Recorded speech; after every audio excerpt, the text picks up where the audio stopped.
बिस्मिल्लाहिर्रहमानिर्रहीम। अस्सलामु अलैकुम। आज की इस वीडियो में हम आपके सामने अल्लाह की कुदरत के एक करिश्मे के बारे में बताने जा रहे हैं, जिससे सुनकर आप इस वीडियो को लाइक जरूर करेंगे। आज आपको बताएंगे कि एक औरत ने कब्र में अपने बेटे को पैदा किया, ये किस तरह से हो सकता है। तो आइए दोस्तों, आपको बताते हैं। लेकिन इससे पहले अगर आपने अभी तक इस वीडियो को लाइक नहीं किया है तो वीडियो को लाइक करें। अगर आपने अभी तक हमारे YouTube चैनल को सब्सक्राइब नहीं किया है तो चैनल को सब्सक्राइब करके बेल आइकन को जरूर दबा दें। तो चलिए दोस्तों, शुरू करते हैं। मेरे दोस्तों, एक बार हजरत उमर रदी अल्लाह ताला अन्हु रियाया की खबरगिरी के लिए गश्त कर रहे थे।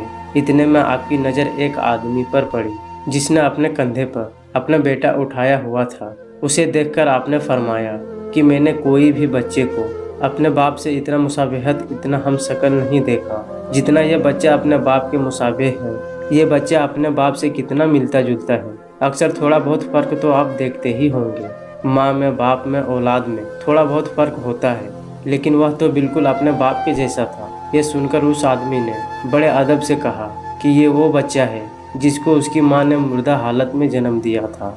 हजरत उमर रदी अल्लाह ताला अन्हु ने फरमाया, सुनाओ क्या वाक़या है, हम सुनना चाहेंगे। उस शख्स ने कहा कि एक बार मैं जिहाद करने के लिए जाने लगा।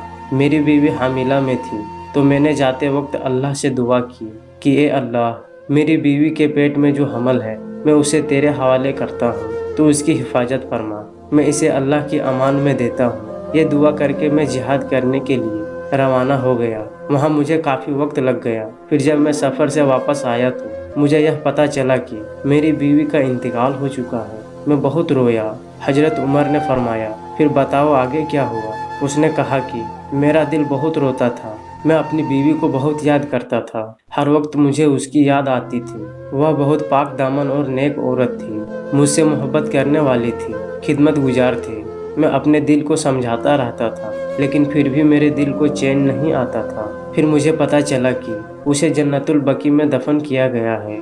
एक रात मैंने अपने चचेरे भाइयों से कहा कि मुझे मेरी बीवी की कब्र पर ले चलो।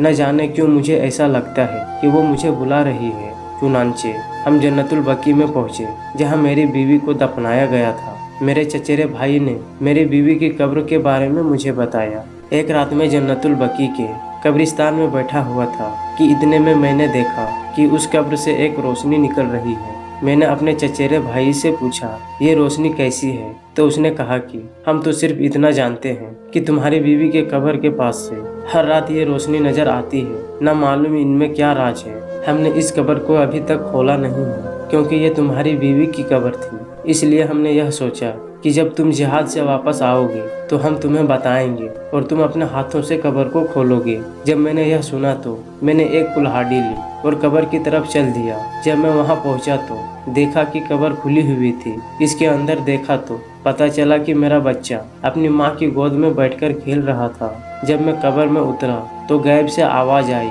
ए शख्स जिसने अपने रब के पास अपनी अमानत रखवाई थी, अपनी अमानत वापस ले लो और याद रखो, अगर इसकी माँ को भी हमारे पास अमानत के तौर पर रखवाता तो उसे भी पा लेता। फिर मैंने बच्चे को पकड़ा तो कब्र अपने आप ही बंद हो गई। मेरे दोस्तों, आपने देखा कि अल्लाह के पास अमानत रखने और किसी चीज को अल्लाह के सुपुर्द करने पर अल्लाह उसका जिम्मा खुद ले लेता है। बंदे को अल्लाह की जात पर किस कदर भरोसा है, इस वाक़ये में भी अल्लाह के साथ ताल्लुकात का मामला है। अल्लाह ने उस बच्चे को जिंदा रखा, हालांकि उसकी माँ फौत हो चुकी थी, इसलिए कि उस बंदे ने अपने बच्चे को अल्लाह के सुपुर्द किया था। तो प्यारे दोस्तों, आज की इस वीडियो में इतना ही। वीडियो को लाइक जरूर करें। फिर मिलते हैं एक नई वीडियो के साथ। अल्लाह हाफिज।